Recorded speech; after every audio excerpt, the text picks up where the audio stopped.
Good morning, and thank you for watching the April 7th City of Janesville COVID-19 Community Briefing. This briefing is provided Monday through Friday at 8:30 a.m. My name is Alexander Brown, and I am the Planning Section Chief for today's operational period. Next, we'll review our incident objectives for the city's COVID-19 response. First, safeguard the community, including our residents, businesses, and visitors. Second, deter the spread of COVID-19 within our capabilities. Third, provide essential services to the community. And fourth, safeguard City of Janesville employees and preserve our city service power. We'll now hear from other members of the EOC leadership team, starting with our Situation Unit Leader, Maggie Darr. Thank you, Alexander. Good morning, everyone. I'm Maggie Darr, the Situation Unit Leader for this event. As of yesterday, Monday, April 6th, the Wisconsin Department of Health Services reported that there are 2,440 confirmed positive cases of COVID-19 in the state of Wisconsin. There are 34 confirmed positive cases in Rock County, and we have had 2 deaths in Rock County. The city continues to, every single day, monitor our staffing levels, ensuring we can continue to meet our objectives as outlined by Alexander a minute ago. We also continue to closely monitor our personal protective equipment levels, including days of supply remaining of PPE for our first responders. We keep very close contact with all of our partners in the medical community, schools, nonprofit organizations, other governmental agencies to ensure a coordinated response. We're also now monitoring our unemployment rate as economic recovery is going to be essential to this event. And there will be an election today, despite very recent changes back and forth. And we'll have the clerk treasurer talk about that as well as the safety officer. But if you are going to vote today, please be safe, but you can exercise your right to vote. Thank you. Thank you, Maggie. Up next is our city clerk treasurer, Dave Godek. Thank you, Alexander. Dave Godek, City Clerk Treasurer. As Maggie just mentioned, we do have in-person voting today. There is an election. So yesterday, Governor Evers issued an order postponing the election that was challenged in court. The Wisconsin Supreme Court enjoined Governor Evers' order. So we do have an election today. So if you were planning on voting in person, today is the day to do that. Reminder to the community that we have consolidated polling places. We did this in an effort to ensure proper social distancing. So if you vote traditionally at the Church of Latter-day Saints, New Life Assembly of God, St. Mark's Lutheran Church, First Lutheran Church, or Blaine Supply, you'll be voting at Sears on Milton Avenue. If you vote at Mount Calvary Church or Faith Lutheran Church, you will be voting at the Job Center. For individuals voting at City Hall traditionally, you'll still be voting at City Hall. That'll be occurring down on the first floor. We've got signage up to get you to the right area. And if you normally vote at the library is open for voting today. And that's it. That's the only thing it's open for, but you would still be voting at the library.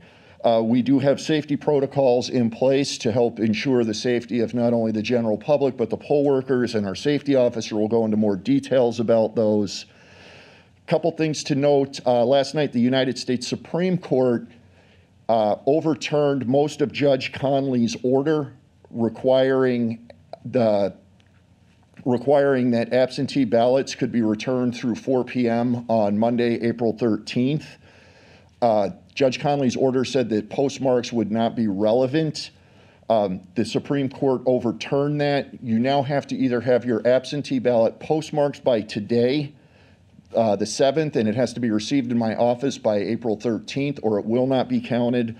Or you can hand those ballots in by 8 p.m. this evening, and you can either do that on the first floor of City Hall, at the drop box outside of the Wall Street entrance of City Hall, or to your polling place. So if you're planning on doing your absentee ballot, you need to get those in today so that they are counted. Thank you. Thank you, Dave. Next, I will be providing an update on behalf of Gail Price of our Economic Development Office.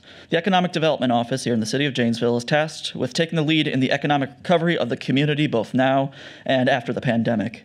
The city continues to post links to financial assistance programs to our growjanesville.com website. The banner at the top of the webpage will bring you to the most up-to-date information. A few of the programs that are available are as follows.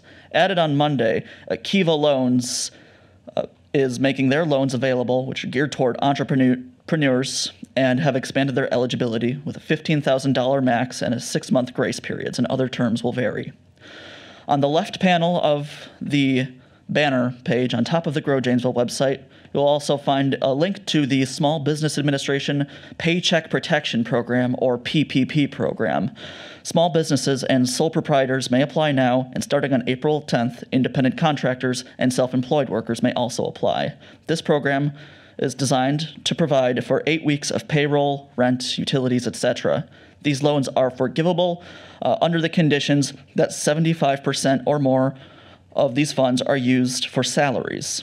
Apply through an existing SBA 7A lender, and please contact the Economic Development Office for an approved vendor list.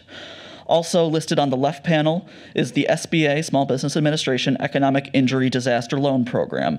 Online, unlike the PPP program, this program you apply directly through the SBA rather than through a lender.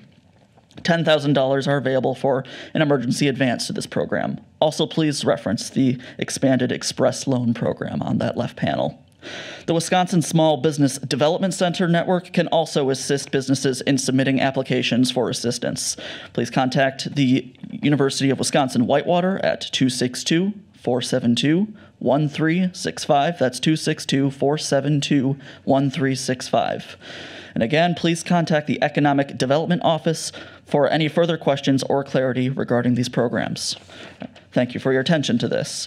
Next is our Public Information Officer, Alan Luckett.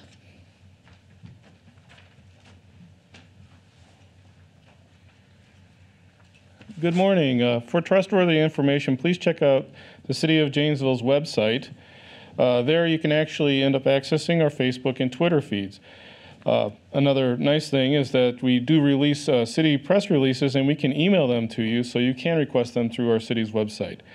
The city's website is www.ci.janesville.wi.us. And for email lists, you just use that website address /email lists. The city has created a unique page on the website that contains a lot of helpful information related to COVID-19. If you go to the city's website, right at the top of the page, there is a link to that page. So from there, you can actually get some community resources, our archived briefings, our videos every morning, our frequently asked questions sheet, CDC information, business recovery information, and more. Remember to get your information from credible sources. The City of Janesville trusts government-sanctioned sites such as the CDC, the Wisconsin Department of Health Services, FEMA, and others. If you have questions, please call the city's community support hotline daily. It is open from 8 a.m. to 4 p.m., and that phone number is 608-373-6027. Please share this information with your family and friends, community groups, social networks, and anyone else that can benefit. Thank you very much. Thank you, Alan. Up next, our Finance Administration Section Chief for today, Mandy Price. Good morning, Mandy Price, Finance and Administration Section Chief. The EOC response team has logged 3,341 hours to date, and we've captured expenditures of $175,947.66. Thank you. Thank you, Mandy. Next, our Safety Officer for today, Captain John McManus. Good morning. Captain John McManus, Safety Unit. I have two briefs for you today, our citywide brief and then our elections branch brief, so please be patient with me. To everyone, we want to continue to emphasize washing your hands with soap and water, especially after you've been in a public place. If soap and water are not readily available, please use hand sanitizer with at least 60% alcohol content. Avoid touching your eyes, nose, or mouth with unwashed hands. We should avoid close contact with people who are sick and create space between one another, at least 6 feet when you're outside your home. Formulate a plan if someone in your household becomes sick. If you choose to wear a fabric non-standard mask or any other mask, continue to maintain that 6-foot social distancing. The CDC recommends wearing a cloth face coverings in public settings where other distancing measures are difficult to maintain, like the grocery store or the polling place.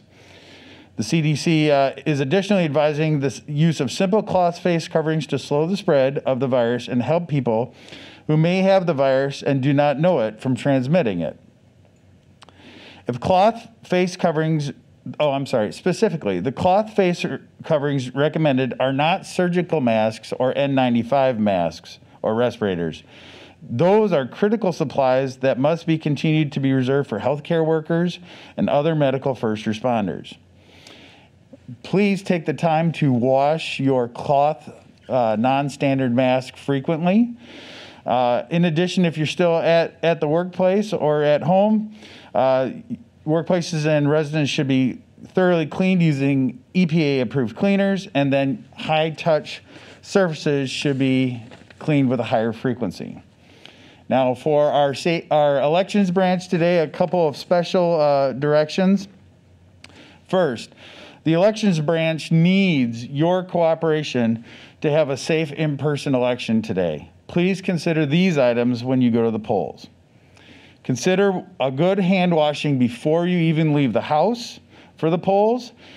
If you can't wash your hands before you leave home, hand washing stations have been placed outside of each polling place.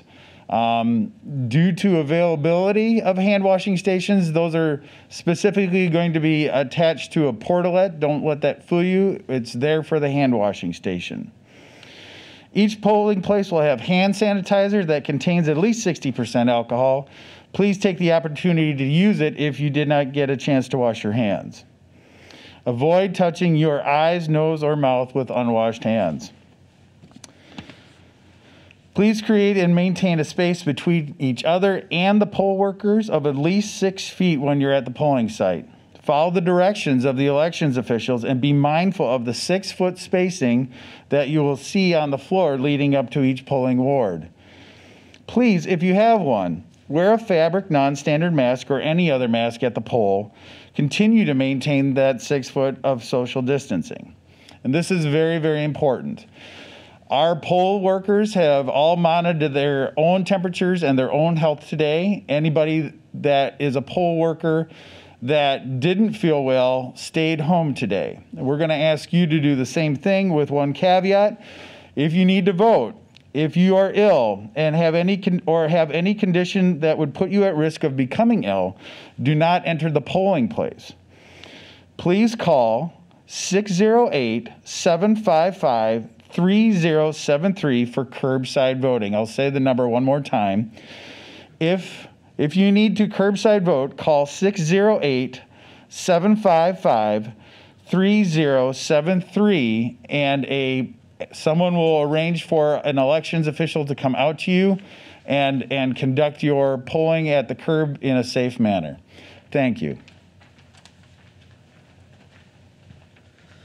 Thank you, Captain. Next up is our Incident Commander for today, Chief Ernie Rhodes. Good morning, Janesville. Lots going on today. Let me just review one of our objectives that the city has established during the COVID-19 response. That is to provide essential services to the community. We think your right to exercise your vote is one of those essential services. And about 3 weeks ago, we started looking at the elections. We feel that it was important just from a continuity of government perspective, and that we provide that during this event. Based on that, we tasked the Emergency Operations Center, Logistics, and the City Clerk to help them with setting up the election. And I can tell you, this team pulled it together. I'm grateful and thankful for the poll worker volunteers. I think we have a very strong safety plan, and we are absolutely practicing social distancing. We're wearing our masks, and so if you go to the polls, please remember to be nice to each other, give grace. We're out of our comfort zone, but man, we're still trudging through this, and we're not going to let this deter us. We think we're using our common sense. We're providing any protective measures that we can to assure your safety so that you can exercise your right to vote. Go to the city website. There's a bright green ribbon at the top of the website, and it says COVID-19. click on that link. And when you see that link, there's also bullets in the middle of the page. One of them is CDC recommendation regarding cloth mask. Click on that. If you don't have a mask, Dr. Jerome Adams, the Surgeon General for the United States of America, shows you how to make a homemade mask. So if you don't have one at home, practice it, make it, give it to your children, give it to your family. If you go out in public, you'll be able to have a mask, because maybe not everybody has a mask. And so it's a great, great resource. City website, continue down the page in the COVID-19 website, go to the Department of Health Services. Click on that icon, or click on that hyperlink. And it says COVID Resilient Wisconsin. That has so much good information of what is going on maybe with you and out of your comfort zone or out of your routine. And here's what I can tell you. Build a routine. Try not to stay up till 3 a.m. or 4 a.m. or 1 a.m. or 9 a.m. Build a routine every day. Go to bed at a certain time. Wake up at a certain time. Eat well. Eat well. Exercise if you can. Just go for a walk. Reflect on what your day looks like or what you did, and accept what's going on around you. And then once again, give each other grace. Use these resources. They're there for you. Part of the challenge is how we come out on the other side. And if we are negative, then it's going to be a really, really bad experience. But if we're positive, do one positive thing every day. Reflect on it. If you do that, tweet that to us. Tweet that to the City of Janesville. We'd love to see what you're doing in our community. Facebook it. Let's build a movement of positive action through this. We are not victims. And so I'd just like to challenge everybody with that. Let's talk a little bit about emergency operations in the City of Janesville. What do we do? What we do every day. Every day we have a calendar. Every day we have a schedule. And we are practicing best practices incident command management for this disaster. Every day we start with this operations briefing. Then we go to review of our objectives. And City Manager Freitag has established objectives for us to follow, and every day we review those objectives, and we make sure those objectives are still accurate for what is going on in our community and what is going on in the nation, and it prepares us for the next day, because we're preparing for our operation for tomorrow as we implement today's operation that we planned for yesterday. As we go through this schedule, we also have a policy group that looks at potential policy challenges that we may face as a community, and we review that with some of the smartest people we have at the city. And they really do a deep dive and look through the policy.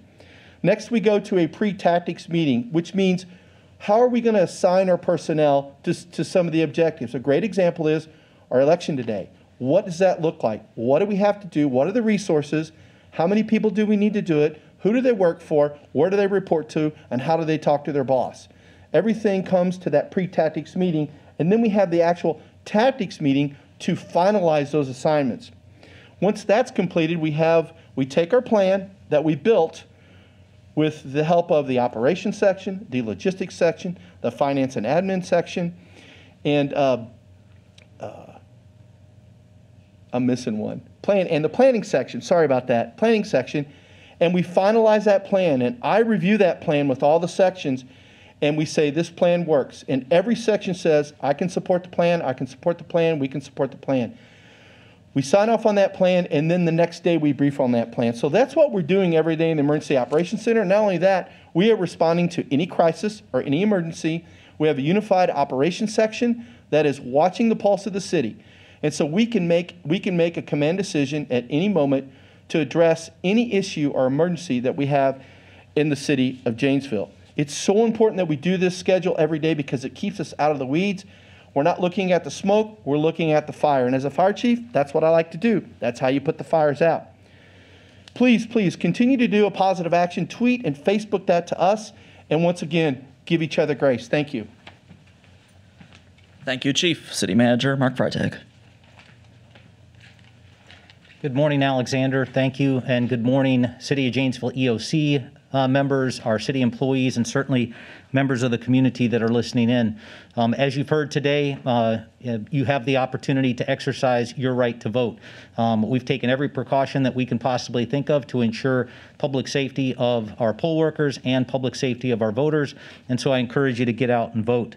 One piece of data that I learned yesterday that kind of drove home what kind of exponential growth rate that we're on, and that is that a week ago on Monday, 3/30, Rock County had 15 cases of confirmed COVID-19. Yesterday, 7 days later, we were at 34. The numbers in the county have doubled in a week's time. At the same time, I received a message that projections from the Rock County Public Health Department show there could be more than 1,000 people hospitalized with COVID-19 by early May if safer at home and social distancing standards are not followed. That message really kind of drove home a decision that I've been needing to make, and that's one that I made yesterday, and that was that I authorized our incident commander to order, purchase, and get delivered and construct surge shelters at each of our hospitals here in Janesville. And so we're taking that next step. And the reason that we're taking that next step is because we're going to be ready. If you haven't picked up on one thing in the city of Janesville here is that we've been preparing for this, we're trained for this, we're equipped for this, we're resourced for this, and we are always going to make sure that we are ready, whether it's something we're executing today or something that we might have to execute 30 days down the road. But we're going to make sure that this community is ready. And so that's an example of the Emergency Operations Center and Incident Command performing like it's supposed to perform. And so I would just remind the community that you're in good hands with the city of Janesville. We are going to stand tall, we're going to stand firm, we're going to stand together. We are Janesville strong, and I would remind you that only you can prevent the spread of COVID-19, and so help the community out. Let's make sure that we don't ever have to use those surge shelters. That would be certainly my prayer, that we never have to use them, but guess what? We're going to be ready to do so should the need arise. Thank you. That concludes the April 7th City of Janesville COVID-19 Community Briefing. The community briefing is provided, once again as a reminder, Monday through Friday at 8:30 a.m. Thank you for watching.